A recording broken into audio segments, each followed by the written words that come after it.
Comenzamos. Clase 21. Clase 21. ¿Qué tenemos que ver hoy día? La potencia compleja.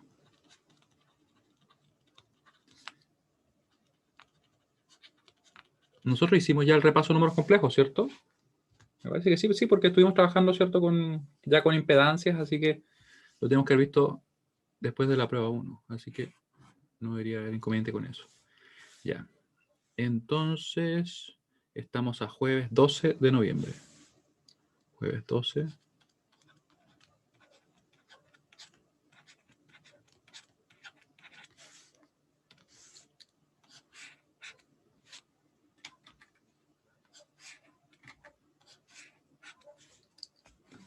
Ya. Claro, al principio de la unidad. Entonces, primero, ¿qué es la potencia compleja? Finalmente lo que nosotros vamos a hacer es calcular la potencia tal como lo hacíamos en el caso de circuitos de corriente continua. Lo teníamos que, por ejemplo, que P era igual a V por I, ¿se acuerdan? Solamente que ahora vamos a tener en cuenta que nosotros podemos calcularla también en el dominio fasorial como en el dominio temporal. En el dominio temporal seguiría si teniendo esta estructura. No habría ninguna diferencia. Sin embargo, como estamos trabajando ahora en el dominio fasorial, lo que vamos a hacer es esto, miren. Ya. La potencia compleja es la potencia que consume un elemento. En realidad muchas veces se le dice como la potencia total, porque en realidad tiene toda la información relativa a lo que está pasando con un elemento determinado. Es la potencia que consume un elemento. En realidad consume o entrega, para ser más preciso. Entrega un elemento.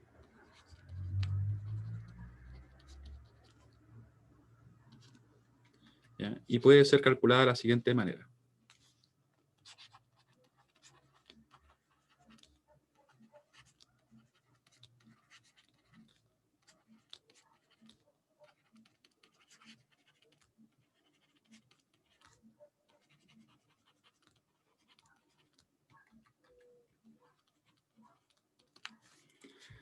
Por si acaso, se va a poder calcular de estas dos formas. Una forma de calcularla es así.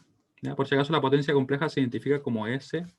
Le pone un punto para indicar que en este caso tiene también asociada una frecuencia. Va a ser un número complejo, lógicamente. Y va a ser calculada como un medio por el fasor de la tensión, por el fasor de la corriente, pero conjugado. ¿Ya? Y esto, por si acaso, que acabamos de escribir acá, se va a medir en Volampere. En Volampere. Y también algo bastante importante es que esta expresión en específico que tiene ese un medio corresponde cuando nosotros tenemos los valores máximos. ¿Ya? Los valores máximos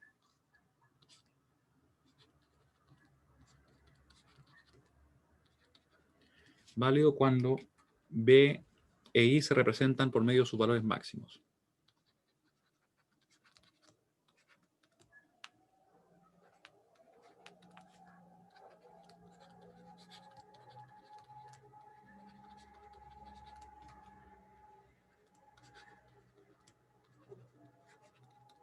De sus valores máximos.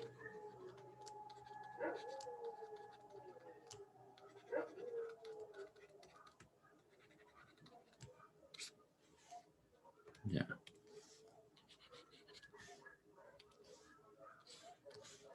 ¿Y cuál sería otra expresión que yo les comento? Porque si digo que esta es válida para ese caso, vamos a tener que, por ejemplo, que S igual a B por I conjugado hacia secas, va a ser válida cuando nosotros veamos lo que son o cuando tengamos nosotros expresado esto con valores RMS. Esto también obviamente se mide en Volampere. En Volampere se escribe por si acaso así, simplemente Volampere. ¿Ya? Y esto va a ser válido para cuando tenemos valores RMS.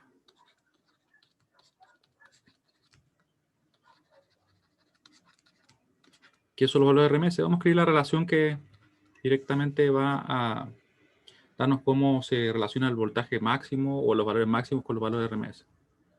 B e I se representan por medio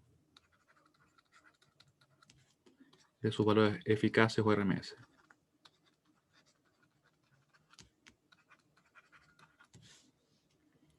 Ya.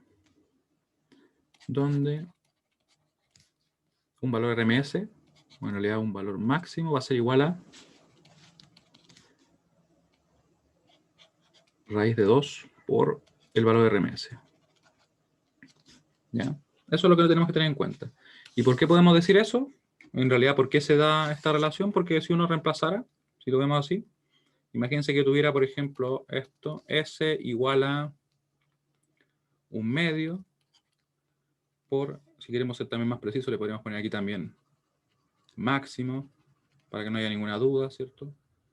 RMS, RMS. Si tuviéramos, por ejemplo, acá valor máximo, acá valor máximo también,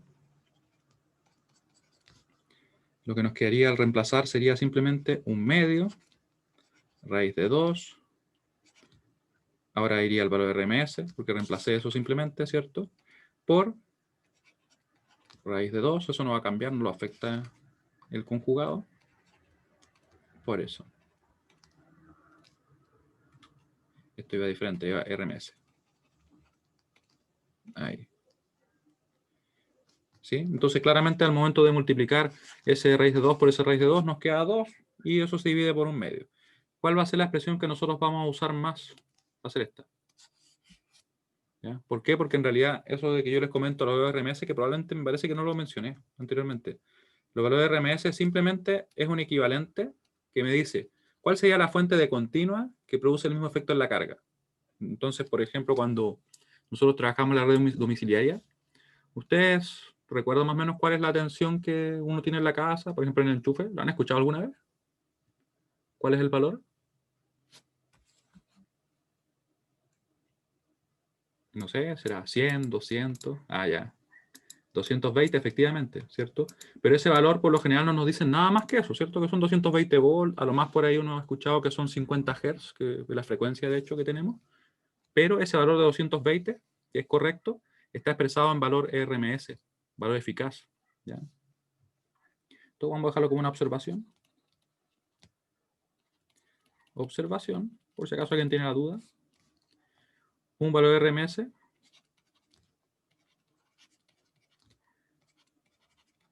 corresponde al valor de corriente continua que produce el mismo efecto en la carga. Que produce el mismo efecto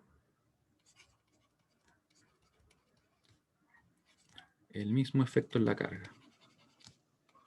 Obviamente el mismo efecto que nuestra fuente alterna, ¿cierto? Porque tiene sentido calcular y usar valor de RMS para estos casos. Que nuestra fuente alterna es la carga. Una forma de pensarlo es como, imagínense, puesto con una analogía quizá un poco extraña. Vamos a ponerle morado a esto, vamos a poner púrpura. Piensen que yo quiero, no sé, empujar un mueble, un escritorio, lo que sea, relativamente pesado. Entonces yo podría hacer varias cosas. Podría aplicarle una fuerza perfectamente constante y desplazarlo, por ejemplo, no sé, 1 metro. Constante la fuerza, ¿cierto? Obviamente estoy simplificando bastante, ¿cierto? O podría quizás aplicar una fuerza como oscilatoria, ¿sí? Porque una fuerza senoidal, ¿cómo sería? Sería como que aplicamos un valor máximo, ¿sí? A pesar que no sé si sería completamente senoidal, pero imagínense como una fuerza que vamos aplicando así como cíclicamente, ¿ya? Hasta llevarlo y desplazarlo a 1 metro. Es como una idea similar a lo que ocurre en estos casos. Es como que si yo tengo un circuito al cual estoy aplicando, por ejemplo, una fuente senoidal, por ejemplo, de 311 volts, ¿ya? Estoy aplicando esa fuente y le voy a transmitir una potencia determinada, una potencia específica, P, por ejemplo, ¿ya?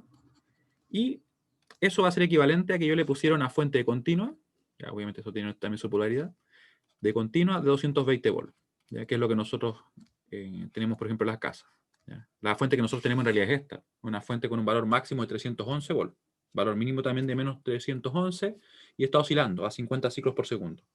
Pero su efecto es como que si tuviéramos nosotros una fuente de continua de 220. ¿Ya? Esa es más o menos la idea de lo que representa el valor RMS, ¿ya? Desde el punto de vista intuitivo, ¿ya? ¿Sí? ¿Y cómo sería el punto de vista matemático? Del punto de vista matemático, si es que alguien también lo quiere conocer, porque es una de esas, por curiosidad, vamos a borrar esto, sí, para que así quede todo dentro de esta misma figura. Acá, ya. Y del punto de vista matemático sería esto, miren. El valor RMS es simplemente igual a. Este B que puse ahí es un valor, puede ser una corriente, puede ser una tensión, ¿ya? Lo importante es cómo nosotros lo calcularíamos. Sería igual a la raíz cuadrada del valor medio de nuestra señal al cuadrado, ¿ya? Así. Sería entonces la señal misma, definida en respecto al tiempo. Esto podría ser un voltaje, como les digo. ¿Ya? Esa es la función matemática que define finalmente el valor RMS. Que para las funciones que son senoidales, tiene esta relación. Ya queda justamente así. ¿Ya? Yo tomo una señal senoidal, la pongo acá, aplico todo esto y al final, ¿qué me queda? Me queda que va a ser raíz de 2 por el valor máximo para la señal senoidal. ¿Ya? De todas maneras, nosotros no vamos a calcular eso en el curso, pero por si acaso, para que lo tengan presente del por qué yo digo eso directamente. ¿Ya? Eso es válido, como les digo, solamente para señales senoidales. Y esto lo vamos a dejar encerrado, porque como les digo, es algo que ocupamos nosotros muchas veces sin saberlo. Y si no se especifica nada, estamos hablando siempre de valores RMS o eficaces, ya que finalmente es lo mismo. De hecho, cuando uno escucha, no sé, que de repente la industria se trabaja con 380 volts, o que, por ejemplo, una línea de distribución es de 23 kilovolts, de 200 kilovolts, ya, todos esos son valores RMS. No se especifica, pero se asume así, ya, porque es como por convención, diríamos, en energía eléctrica. Y en resumen, ¿en qué nos va a afectar a nosotros? Simplemente en que si nosotros tenemos todo expresado con valores RMS, calculamos la potencia así.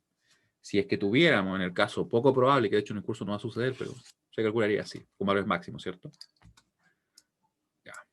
¿Qué más tenemos que tener en cuenta? Ya vimos, ¿cierto?, el voltaje, o perdón, vimos, ¿cierto?, la potencia, vimos cómo se calculaba, hicimos una pequeña reseña respecto a qué es lo que representaba el valor RMS, ¿ya? Que finalmente, como les digo, es un equivalente en continua que transmite la misma potencia que nuestra señal alterna y nosotros queremos representarla y no podemos elegir un valor, no podemos decir que son 311, ni menos 311, ni 200, ni 0, porque recuerden que el valor está cambiando, ¿cierto? Entonces, se representa así. Y quiero que me digan si se entiende más o menos la idea. Me interesa que se entienda lo conceptual respecto a lo que yo les comento del valor RMS, que finalmente es como un valor representativo de nuestra señal senoidal, que como tiene muchas variaciones en el tiempo, ¿cierto? Nosotros, por medio de esta expresión matemática, obtenemos un valor que la representa. ¿Ya? Entonces, no entro en más detalle porque, como les digo, nosotros no vamos a calcular los valores RMS en específico, sino que vamos a ocuparlos porque va a estar así dado en un principio en el problema.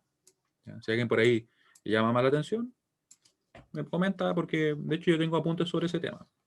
Pero ya sería obviamente algo ajeno al curso, que no se va a pedir.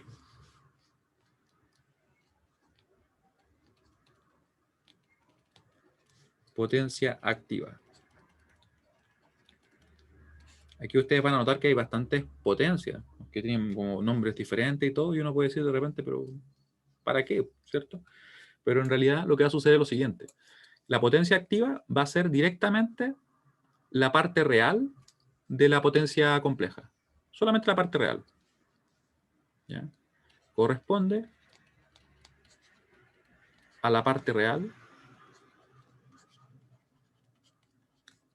A la parte real de la potencia compleja. Ya escribir de la compleja, de la potencia compleja.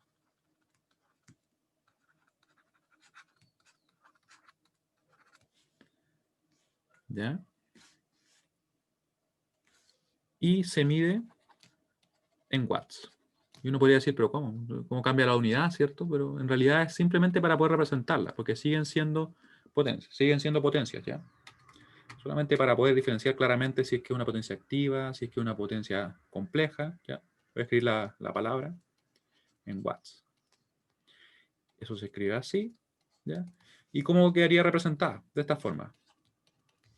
P, que es la potencia activa, va a ser igual a la parte real de S, ¿ya? Que donde S tenemos que, es cierto, que es un número complejo, así que nos quedamos solamente con su parte real.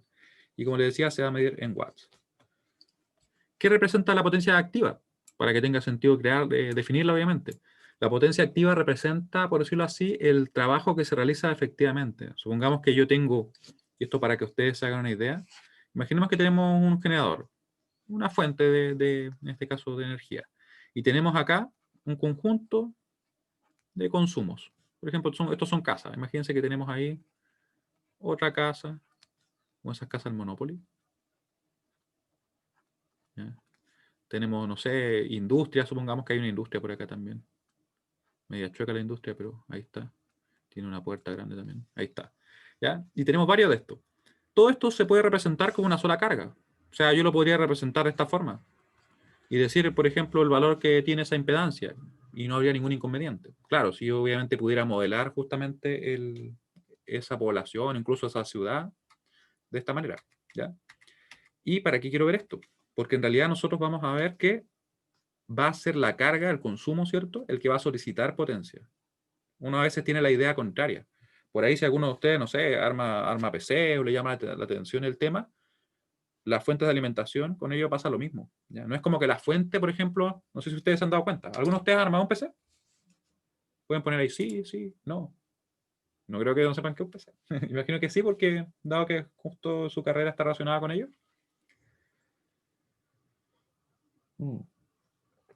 Y, por ejemplo, un error bastante común de personas, obviamente, que no están estudiando ese tipo de cosas. Claro, la potencia activa es la que generalmente uno conoce porque está más relacionada directamente con lo que son los valores continuos. Y de hecho, en el PC, por ejemplo, nosotros tenemos valores continuos. Pero ¿por qué la fuente de alimentación la convierte, en este caso la señal oscilante que yo les hablaba que tenemos en el enchufe, ¿cierto? La convierte idealmente en una señal continua. ¿Ya? O sea, pasa de una señal así, a una señal así, digo, de voltaje, idealmente a una señal así.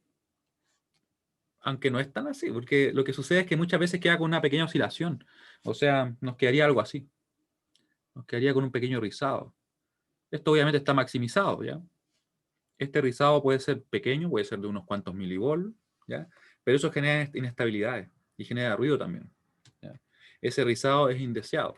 Por eso es que hay tanta diferencia en la calidad de las fuentes de alimentación. Uno a veces cuando está comenzando en el tema va y compra la más barata porque como que no le toma tanta atención, ¿cierto? Sin embargo, eso es súper importante. Claro, debería pasar menos. Debería pasar menos, por eso son bien famosos esos capacitores. Y mientras más pequeño es el rizado, porque eso va a presentarse siempre, va a ser más pequeño simplemente, mejor es la fuente, mejor es la calidad que tiene y la calificación. ¿Ya? ¿Y por qué eso es importante? Porque en realidad nuestros dispositivos trabajan con una tensión continua y si esa tensión de repente cae, esa tensión cae respecto al valor que debería tener, puede hacer que el sistema no funcione correctamente y se inestabilice. La gente que hace overclock, por ejemplo, sabe que las fases de potencia de la placa, la calidad de nuestras fuentes, ¿cierto? Influye mucho en eso. Influye mucho en la estabilidad que tenemos de repente. Porque si la tensión cae un poquito, quizás está bien configurado, pero como tiene esa variación, hizo que se pusiera inestable el sistema y se cuelgue y se caiga todo. Y hay que ajustar un poquito más hacia abajo todo. ¿Y cuál es el punto al que quiero llegar? Que no es la fuente la que entrega la potencia, por decirlo así, a pesar que parezca extraño. Son los consumos o las cargas los que piden la potencia. ¿Ya? O sea, si yo pongo una fuente de 1500 watts, no quiere decir que el sistema vaya a consumir 1500 watts, porque yo tengo una fuente de 1500, no. Depende de lo que yo tenga instalado, ¿cierto? De cuánto me pida la tarjeta gráfica, cuánto me pida el procesador, todos los demás dispositivos. Si me piden, por ejemplo, no sé, ahora como 700 y algo, por ejemplo, eso va a consumir, eso va a solicitar, ¿ya? Y lo mismo sucede obviamente en este ejemplo. O sea, este generador en principio podría entregar lo que quisiera, o sea, lo que obviamente físicamente sea capaz de entregar. Supongamos que el consumo nos está pidiendo 100, ¿ya? Y nosotros decimos entonces, perfecto, entonces quiere decir que está consumiendo 100. No siempre es así. La verdad es que podría darse el caso, dependiendo obviamente del tipo de carga que tengamos, que de los 100 que nos está pidiendo, consuma 80, por ejemplo. Y uno dice, bueno, ¿y qué pasa con el restante 20%? O los otros 20, estos son unidades de energía, por decirlo así de forma bien genérica.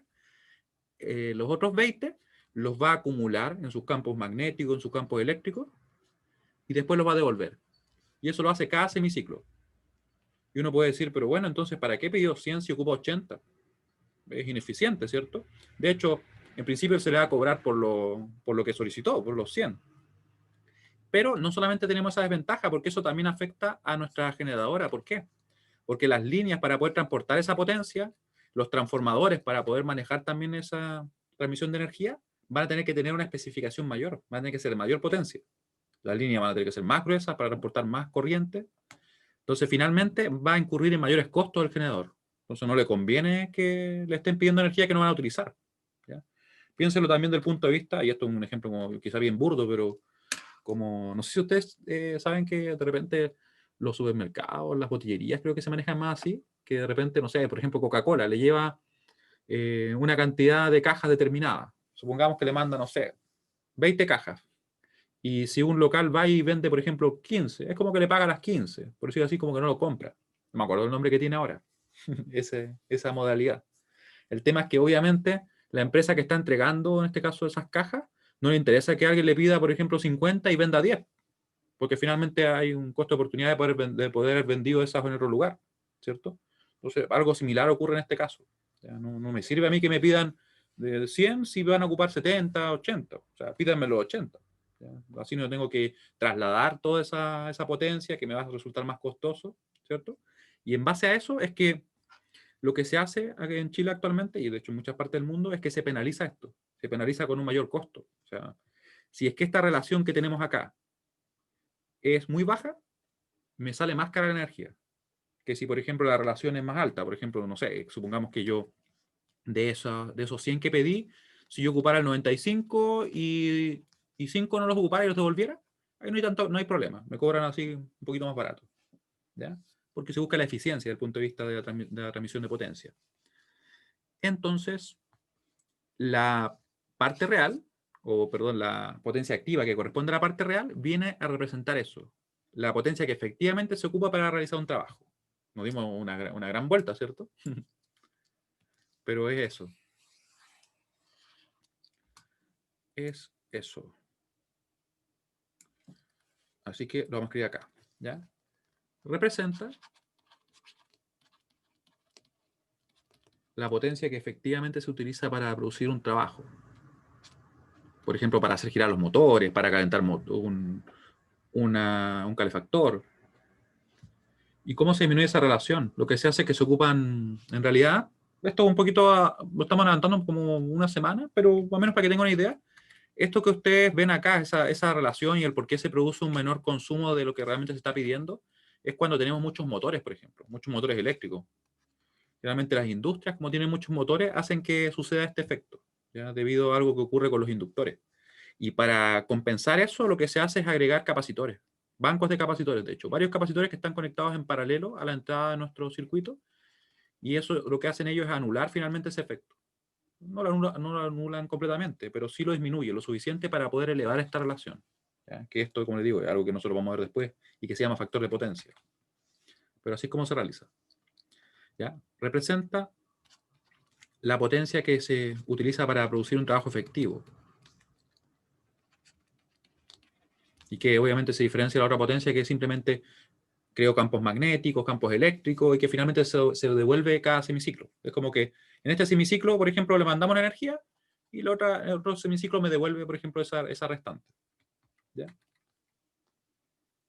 Entonces, representa la potencia, lo he dicho como 3 veces, ahora lo voy a escribir ya, que se utiliza para producir un trabajo efectivo.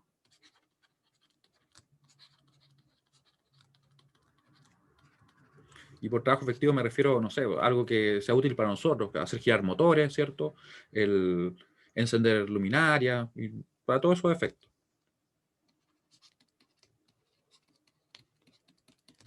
Calentar un horno, todo lo que ustedes quieran ver. ¿Ya? Y, lógicamente, como ustedes podrán imaginarse, si es que yo estoy trabajando acá con lo que se llama la potencia activa, que corresponde a la parte real, ¿cierto? Que la vamos a poner acá destacada. De hecho, la vamos a escribir en verde. La parte real. Voy a escribir lo mismo ya, simplemente para destacarlo un poco más. Parte real. vamos a tener, ¿qué creen ustedes? La parte imaginaria también, ¿cierto? Esto lo voy a dejar acá como... Voy a dejar solamente el dibujo que tenemos ahí.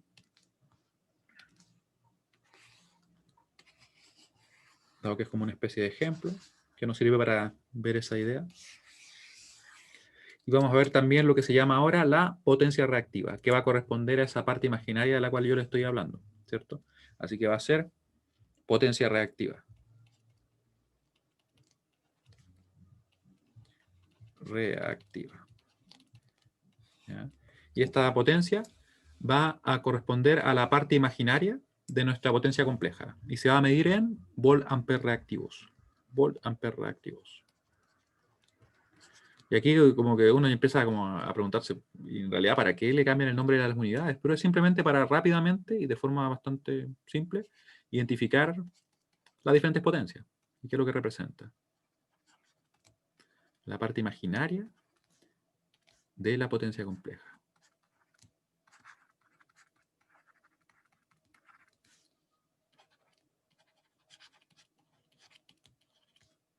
Y se mide, como les digo, en volt-ampere reactivos.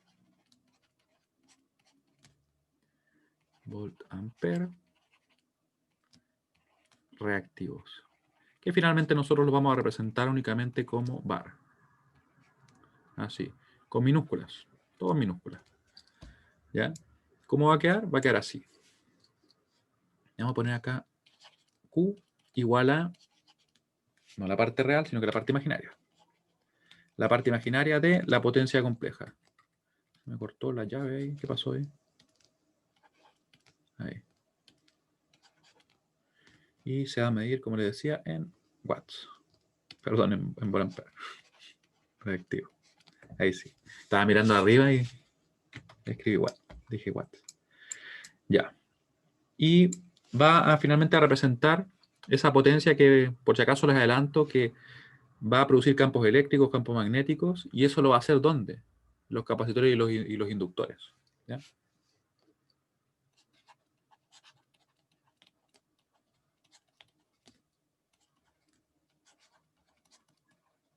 En realidad representa a la potencia, ¿cierto?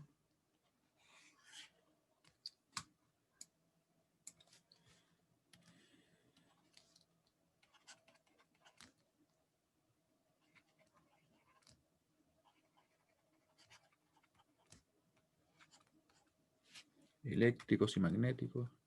En realidad se utiliza para crearlos, pero eléctricos y magnéticos.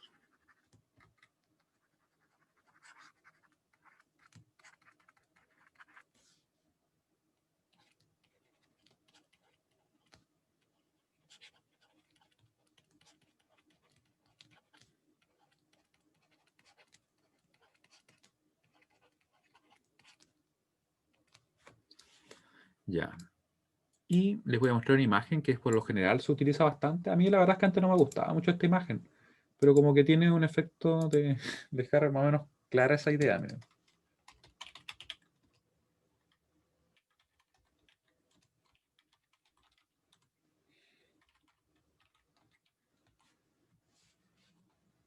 Esta imagen que les voy a poner acá.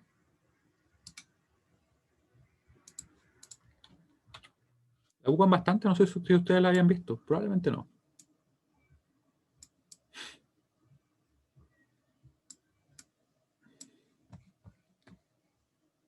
Ahora la pregunta es, con esta imagen, ¿se entiende un poco la idea de lo que nos estamos refiriendo? Es como que el total es como la energía que está pidiendo nuestra carga, ¿cierto? Esta de acá sería nuestra potencia real. Acá tendríamos la potencia reactiva.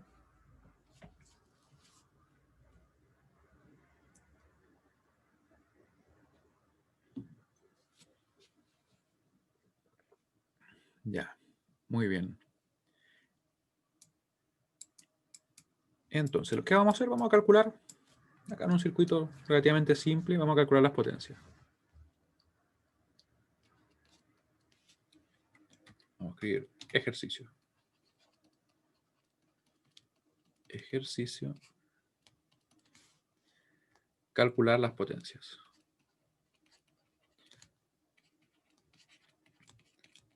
Calcular la potencia compleja.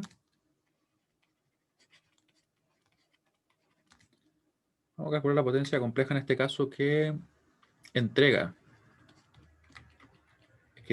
nuestra fuente.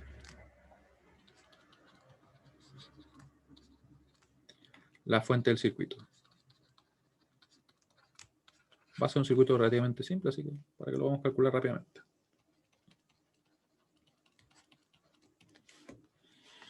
¿Y cómo va a ser el circuito? Va a ser así.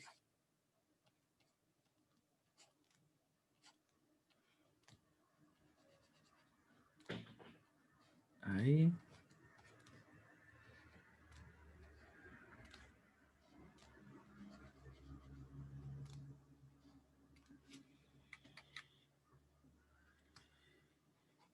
Ahí. Ya tenemos unos pocos elementos, ¿cierto? Tenemos acá un resistor de 3, tenemos un resistor de 2 ohm, aquí vamos a tener un inductor, le vamos a poner 4, aquí vamos a tener este capacitor, ¿ya? Y nuestra fuente va a ser la siguiente, va a ser una fuente de tensión, obviamente, ¿cierto? De 220, vamos a poner, 220. Y le vamos a poner un ángulo de 30 volts. ¿Ya? Y nos piden calcular la potencia compleja que entrega, eso es bien importante, que entrega. Lo voy a poner en rojo. ¿Se acuerdan que cuando calculábamos potencia, el hecho de que nosotros buscáramos la potencia entregada o la potencia absorbida tenía algo que ver con directamente cómo nosotros tomamos en cuenta los sentidos de referencia? Aquí lo vamos a recordar brevemente. Que entrega la fuente del circuito. ¿Ya? Entonces, para eso, vamos a recordar brevemente que si nosotros queríamos calcular la potencia absorbida, ¿ya? Potencia absorbida, lo voy a poner acá, usamos referencia pasiva. Absorbida.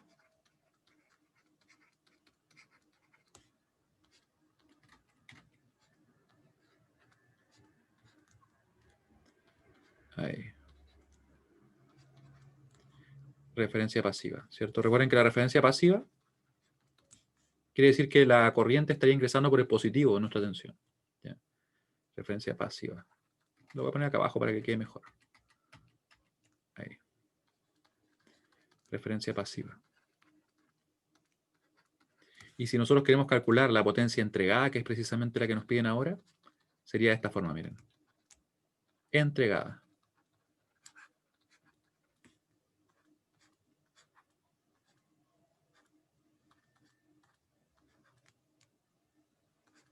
La corriente sale por el positivo. Referencia activa.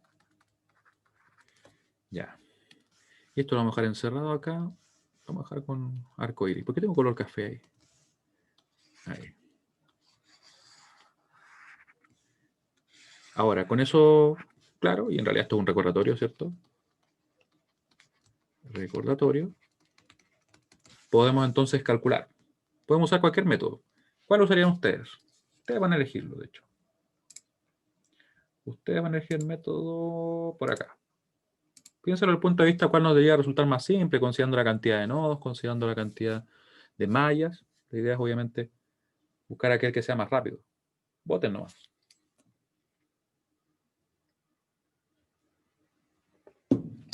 Encontré algo. ¿Qué es esto? Esto es extraño. Mientras ustedes votan, recuerden en cuál tenemos menos cantidad de... Miren, ¿qué es esto? Lo pusieron como con un líquido así. ¿Qué será? ¿Qué creen ustedes? Qué raro eso. Interesante. Un bajativo. Ya. 7 segundos más. Y lo hacemos. Un lavalosa. De hecho, parece lavalosa, parece como es el Quicks. Estaba como mirando hacia el lado y tenía como todas las imágenes. Y salía esa verde. Y como me llamó bastante la atención. Complicado eso entonces. Si fuera lo que dice Jaime. Ya, pasó el minuto, así que vamos a resolver.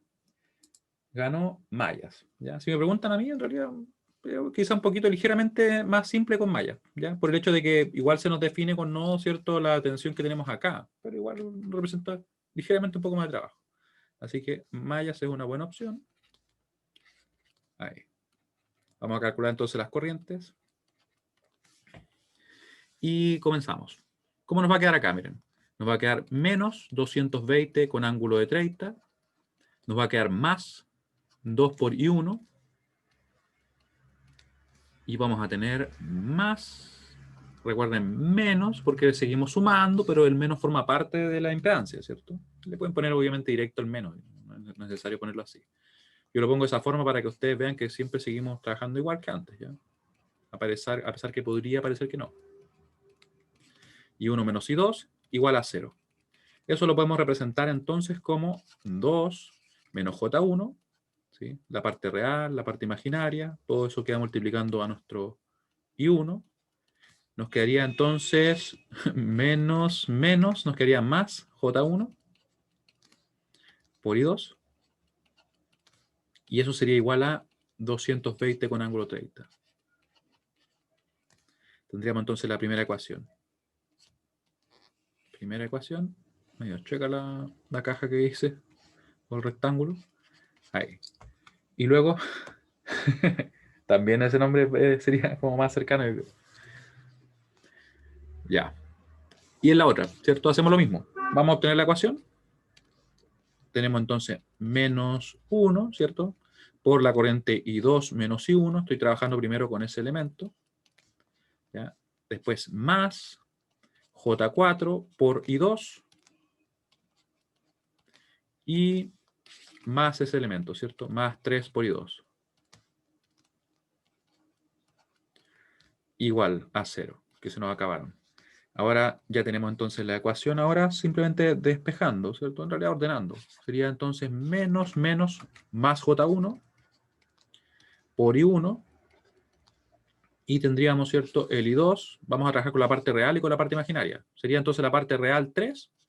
La parte imaginaria sería entonces J4 menos J1. J3. ¿Sí? Así que nos queda así.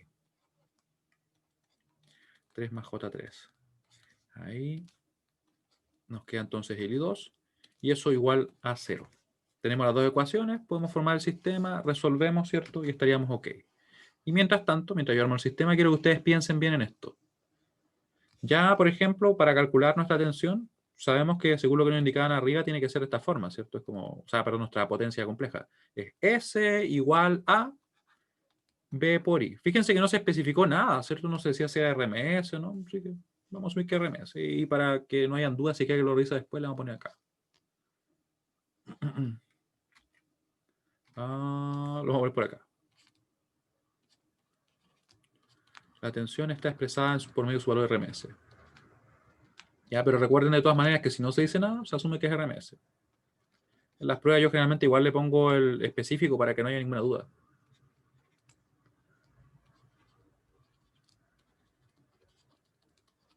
De su valor RMS. La fuente de tensión debería escribirle, ¿cierto? Vamos a mejorarlo acá.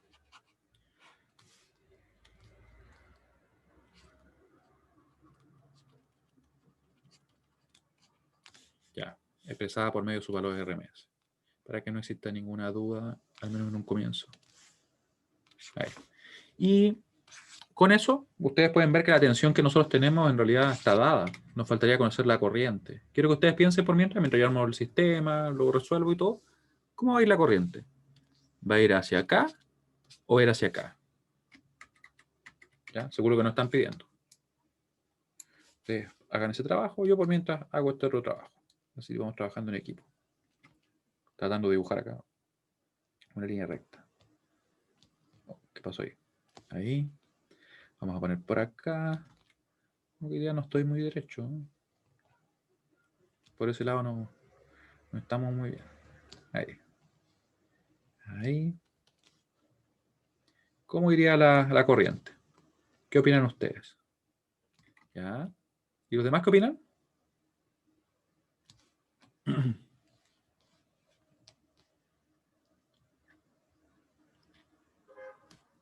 ¿Qué opinan los demás?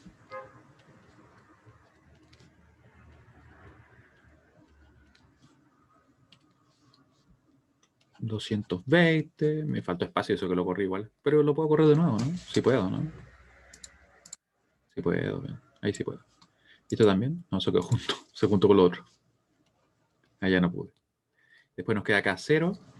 Y vamos a poner una línea aquí para separar, ¿ya?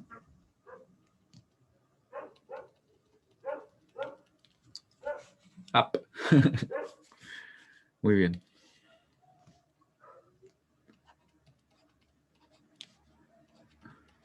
Ahí. Después que tenemos por acá ese valor y ese valor de ahí, ¿cierto? Ahí. J1. Ahí. Ya, me parece muy bien. Muy bien. Ahora vamos a resolver. Vamos a resolver y vamos a ver qué nos queda. Entonces, tenemos ya nuestro sistema. Lo voy a poner acá. Ahí. Vamos a poner entonces el 2 menos con la resta, ¿cierto? Recuerden. J1. Voy a poner simplemente el J, porque en realidad no hace ninguna diferencia poner el 1 en la calculadora. Después le ponemos acá, coma J también. Le ponemos punto y coma. Le ponemos el J. Le ponemos una coma pequeña. 3 más 3J. Y eso lo vamos a guardar en la variable A. Lo guardamos en la variable A. Nos queda ahí, vamos a chequear que esté correcto. Yo por si acaso la tengo configurada que esté, que me entregue los números en forma polar, ¿ya? Por eso es que abajo aparece así. Pero me parece que está bien arriba. Sí, se ve bien, ya. Y ahora nos quedaría entonces crear la otra matriz. En realidad es como un vector únicamente. Ya, serían 220. No se olviden que para poder agregar los números en forma polar, hace falta hacer eso. Hace falta, por ejemplo, ponerlo en paréntesis, porque si no, nos daría un error de sintaxis la calculadora. Así que cuidado con ello, ¿ya? Punto y coma 0 para hacer saltar a la siguiente fila. Le damos guardar en la variable b y estamos casi listos ya. Porque ahora lo único que nos queda entonces es premultiplicar la inversa de a, ¿cierto? A la menos 1 con el menos pequeño y eso por el b. Y le damos enter. Ya, ahí lo tendríamos entonces. Nos queda 89,40 con ángulo 58,30. Vamos a ponerlo por acá. Nos quedaría entonces I1. ¿Qué le pasó a mi 1? Se deformó un poquito. Vamos a mejorarlo. Nos va a quedar entonces 89,40 con ángulo de 58,30. Ahí.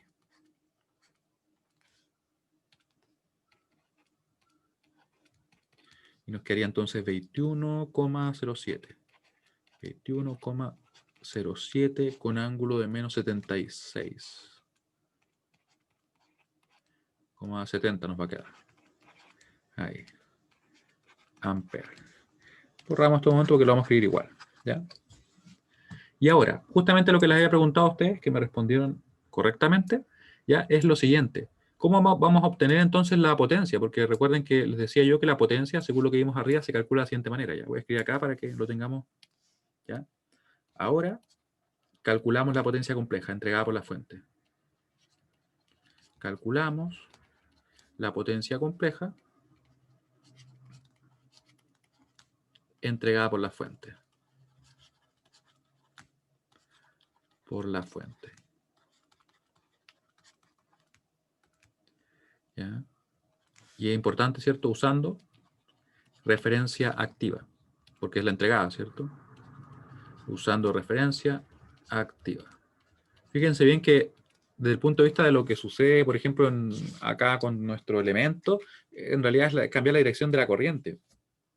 Pero desde el punto de vista circuital es mucho más profundo que eso, porque en realidad es un supuesto de que el elemento está entregando energía, está entregando potencia, obviamente, porque se relacionan directamente, ¿cierto? Y si es que nos da positivo el valor, en el caso, por ejemplo, que estemos trabajando en continua, que es más fácil verlo, quiere decir que el elemento efectivamente está entregando potencia. Si nos daba negativo, quiere decir que en realidad el elemento estaba absorbiendo potencia. A veces en estos circuitos que son trifásicos, o sea, perdón, que son en el dominio fasorial, no se ve tan claramente, ¿ya? Porque como que cuesta ver el hecho de que ahora no es negativo ni positivo, ¿cierto? Pero aún así nos va a representar la misma idea, ¿ya? Entonces, como le estaba adelantando, vamos a tener que la potencia va a ser la siguiente. va a ser F, le vamos a poner un nombre, su índice para indicar que es la potencia que entrega la fuente, va a ser igual a B de la fuente, multiplicado por la corriente conjugada, ¿cierto? Que la corriente conjugada de la fuente la vamos a ver ahora. Ya. El voltaje directamente es el que tenemos acá, no hay que hacerle nada. Simplemente eso. La corriente, como tenemos que usar referencia activa, ¿cierto? Va a ir hacia arriba. Y se va a corresponder efectivamente con nuestra corriente I1. Ahí, corriente I1, ¿cierto? Así que nos va a quedar de la siguiente manera. SF va a ser igual a 220 con ángulo de 30. Y aquí vamos a tener la I1, ¿cierto? I1 conjugada. Vamos a hacer un paso más simplemente para que nos quede ahí. Y esto lo podría haber copiado, pero lo ponemos de nuevo, ¿no? 220 con ángulo 30. Y ahora ponemos la corriente. ¿Dónde está la corriente? Ahí está. Nos va a quedar así. 89,40 con ángulo de 58, pero recuerden que le vamos a hacer una pequeña modificación.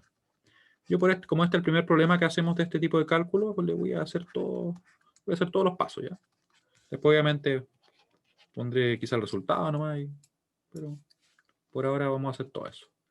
Así que va a ser este el cálculo final que vamos a realizar. Y ese lo voy a terminar de hacer con la calculadora, ¿ya? A pesar que igual lo podríamos hacer a mano, pero en realidad ocupemos las herramientas que tenemos disponibles. 89, ¿cierto? 40. Y lo que hace ese complejo conjugado es cambiarle el signo a nuestro ángulo, en el caso que esté representado el número como en su forma polar, ¿cierto? Si estuviera en forma rectangular, le cambiaría el signo a la parte imaginaria. Eso lo vimos en el repaso de números complejos. Así que si alguien no se acuerda, y tengo que poner el número con el menos, ¿cierto? Ahí sí. Ahí. Y estamos listos entonces para representar. ¿Cuánto nos va a dar? Recuerden que si lo quisiéramos hacer a mano, ¿sí? Multiplicaríamos el 220 por el 89,40 y sumaríamos los ángulos. Eso es lo que haríamos nosotros. ¿Ya? Tampoco es tan complejo realizar, pero como tenemos la calculadora, lo podemos hacer así. Ya, entonces va a ser 220, podría haberlo multiplicado directo y vamos a ponerlo así, para que ustedes lo vean. Con ángulo 30, 30, multiplicado por paréntesis redondo. Recuerden que son necesarios los paréntesis, porque si no la calculadora no asume que es un número complejo en forma modular. Y de hecho tira un error de sintaxis. Menos 58,30. Ahí estaba bien, ¿cierto? Se ve bien. Y ahí nos daría 19.668 con ángulo de menos 28,30. En realidad lo que tenía ahí, ¿cierto? Vamos a dejar ahí. Y escribimos el resultado. Vamos a poner negro. 19, nada, porque va a ser 19.668 con ángulo de menos 28,30. Ahí está. Y va a ser en Volampere, no se olviden. ¿Ya? ¿Cuál sería la parte real, por ejemplo, que entrega? Habría que calcular la parte real acá. Vamos a agregar esa pequeña pregunta. Mientras tanto, quiero que me digan ustedes si que se entiende lo que acabamos de hacer, ya, mientras yo escribo una pequeña pregunta adicional para aprovechar de calcular la potencia activa y la reactiva. Ahí. ¿Se entiende lo que acabamos de revisar? Recuerden que partimos primero, ¿cómo? Teníamos el circuito, nos pedían calcular la potencia entregada por la fuente. Como es la potencia entregada, nosotros tenemos que usar referencia activa, vale decir que la corriente salga por el positivo. Y para resolver, usamos en este caso el método de malla, ustedes lo eligieron. Resolvimos, ¿cierto? Llegamos a las corrientes de malla y nos queda entonces obtener nuestra tensión y nuestra corriente. Vimos que la tensión en realidad está dada, no hay que hacer nada, y que la corriente va a ser, como hacia arriba, es justamente igual a I1. Así que aquí nos quedó aplicar el conjugado, lo podríamos hacer también lo podríamos haber hecho con la calculadora, pero en realidad, o a mano, en realidad se podía hacer. Y llegamos al resultado. Ahora la pregunta adicional. Si alguien tiene una duda, por favor, que me escriba. Me puede escribir si quiere en privado. Me puede hablar también por audio. Mientras yo escribo. No sé qué palabra escribí. Adicional. Vamos a escribir bien. Ahí. Adicional. Calcular la potencia activa y reactiva que entrega la fuente. Obviamente ya tenemos este valor, así que es mucho más directo.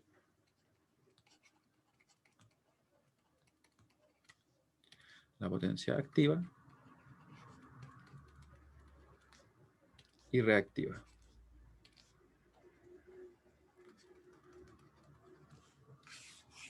Vamos a dejarla por allá. Que entrega la fuente.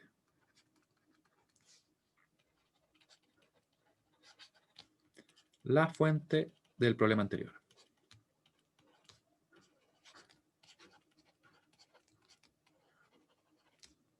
Así le aprovecho de mostrar unas funciones de la calculadora ya. Esto también se puede realizar a mano, pero recuerden que yo les comentaba que para esta parte del curso, en específico, nos ayuda un montón. Entonces, la idea es ocupar las herramientas disponibles. Ya. Para eso, ¿qué vamos a hacer? Vamos primero a escribir solución. Y nos va a quedar de la siguiente manera, miren. Nos va a quedar que P es igual a, vamos a ponerle PF ya. PF va a ser igual a la parte real de la potencia compleja que nosotros ya calculamos. Así que en realidad es hacer eso. Y la potencia, en este caso reactiva, va a ser Q, le vamos a llamar QF. Recuerden también que estos son escalares, ¿ya? O sea, son números reales. El P y el Q son números reales porque nos quedamos solamente con la parte real o con la parte imaginaria. ¿Ya? Deja de ser un número complejo, por decirlo así. Y nos quedaría entonces acá la parte imaginaria. Eso lo escribí bien, supongo, cuando lo definimos arriba. Ahí. Y procedemos a calcular. ¿Qué podríamos hacer nosotros? Nosotros podríamos decir, este número, porque es un número complejo, podríamos representarlo de la siguiente manera. Podríamos decir que P va a ser igual a, supongamos, el 19.668 por el coseno de el menos 28,30. Podríamos hacer eso y va a funcionar correctamente, ¿ya? Y para el Q haríamos algo muy similar, ¿cierto? Lo mismo, pero ahora va a ser el seno del menos 28,30. Esto sería simplemente una conversión. En realidad lo que estaríamos viendo es la proyección en el eje real o en el eje imaginario, ¿ya? Recuerden que cuando yo tenía un fasor así, es como... Oh, imagínense, intenté que fuera una línea recta ahí.